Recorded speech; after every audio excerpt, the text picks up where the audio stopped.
Hasil Timnas Indonesia versus Palestina di FIFA Matchday Juni 2023. Bertanding di Stadion Gelora Bung Tomo, Surabaya, Rabu 14 Juni 2023, Timnas Indonesia gagal mendulang kemenangan. Bermain apik sejak awal, Timnas Indonesia tak mampu mencetak gol. Alhasil laga kontra Palestina berakhir imbang 0-0. Indonesia tampil cukup apik dalam laga kali ini. Tim asuhan Sintayong itu bahkan lebih unggul daripada tim Palestina. Namun sayangnya peluang yang didapat Timnas Indonesia belum bisa dimaksimalkan dengan baik oleh Marcelino Ferdinand dan kawan-kawan. Rafael Struijk tampil garang di laga Timnas Indonesia versus Palestina. Rafael Struijk tampil garang di laga Timnas Indonesia versus Palestina. Pemain keturunan itu sukses mencuri perhatian di babak pertama saat debut bersama Timnas Indonesia. Bermain sebagai starter, Rafael Struijk tampil mengesankan. Pemain berusia 20 tahun itu mendapat satu peluang jelang pertandingan babak pertama usai, tapi upayanya masih bisa diadang kiper Palestina, Rami Hamada. Kendati demikian, Rafael Struijk mampu menjadi pembeda di babak pertama. Bersamaan dengan itu, Timnas Indonesia masih belum bisa mencetak gol. Selain Rafael Struijk, Timnas Indonesia mendapat kesempatan dari Rizky Ridho dan Dimas Derajat.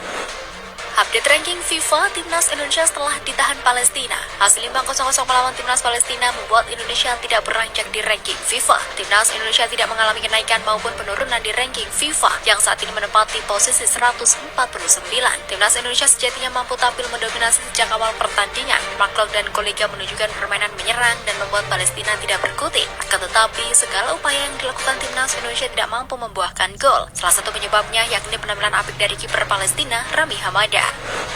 Relawan kumpulkan donasi saat laga uji coba Timnas Indonesia versus Palestina. Laga kontra Indonesia melawan Palestina mampu menjadi momen menunjukkan kepedulian terhadap Palestina. Sekelompok volunteer atau relawan menggelar acara donasi di kawasan luar Stadion Gelora Bung Tomo, Surabaya. Mereka berasal dari organisasi bernama Hope Manarat Welfare Society yang berbasis di Gaza, Palestina. Mereka datang langsung dari Palestina. Ada 4 orang yang membuka donasi lewat sebuah kotak amal. Mereka menyapa supporter yang akan masuk ke Stadion GBT. Ada 3 kotak amal yang menampilkan bendera sekaligus foto kondisi di Palestina. Tak lupa lantunan ayat suci Al-Quran juga mengiringi keberadaan mereka. Muhammad menyebutkan bahwa mereka mendapat undangan untuk hadir dalam pertandingan ini.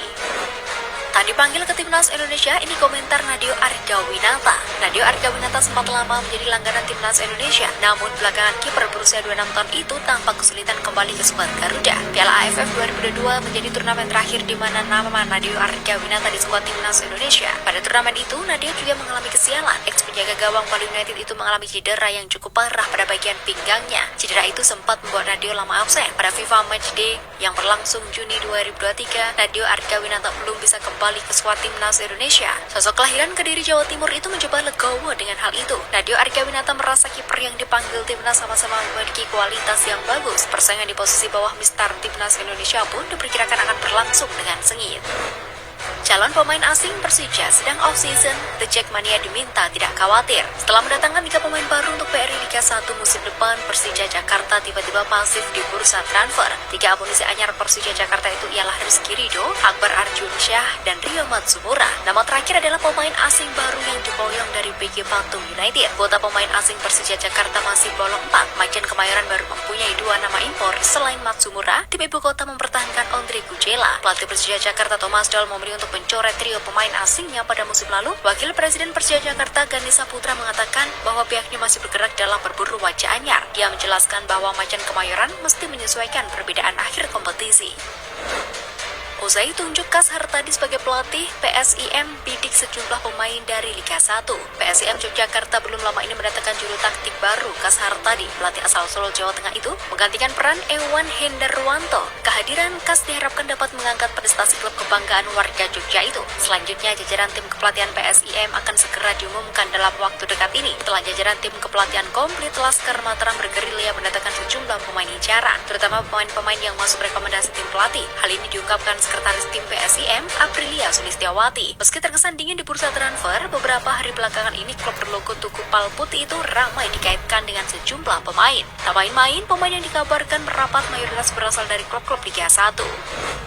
Penjelasan manajer Rans Nusantara terkait status Kushedia Haryudo. Winger asal Malang Kushedia Haryudo tengah jadi perbincangan setelah Arema FC tak mendaftarkan namanya untuk BRI Liga 1 2023-2024 pada Rabu 13 Juni 2023. Dia sudah muncul dalam sesi latihan Rans Nusantara. Arema tidak mendaftarkan Yudo karena sang mengalami cedera lutut. Lantas, bagaimana status Yudo di Rans? Sang pemain statusnya kini tidak lagi terikat kontrak dengan Arema FC. Manajemen Singoedan hanya bersedia membantu proses penyembuhannya dan belum memberikan kontrak baru. Manajer baru Rans Nusantara Sandra Hamka Hamzah memberikan penjelasan terkait status Yudo. Saat ini sang pemain sekedar ikut latihan bersama karena Yudo juga menjalani terapi pemulihan cedera di Jakarta.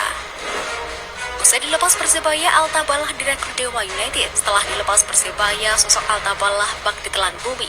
Ketika bursa transfer jelang Liga 1 2023-2024 ramai memberitakan perpindahan pemain, nama wonderkid ini sama sekali tak disebut. Namun pemilik nama lengkap Altalarik Erva Aksalbala ini bisa bernafas karena telah menemukan pelabuhan baru. Hari Rabu 14 Juni 2023, Dewa United FC, salah satu klub tajir di Indonesia, resmi mengumumkan Altabalah sebagai penggawa baru di Liga 1 2023-2024 nanti.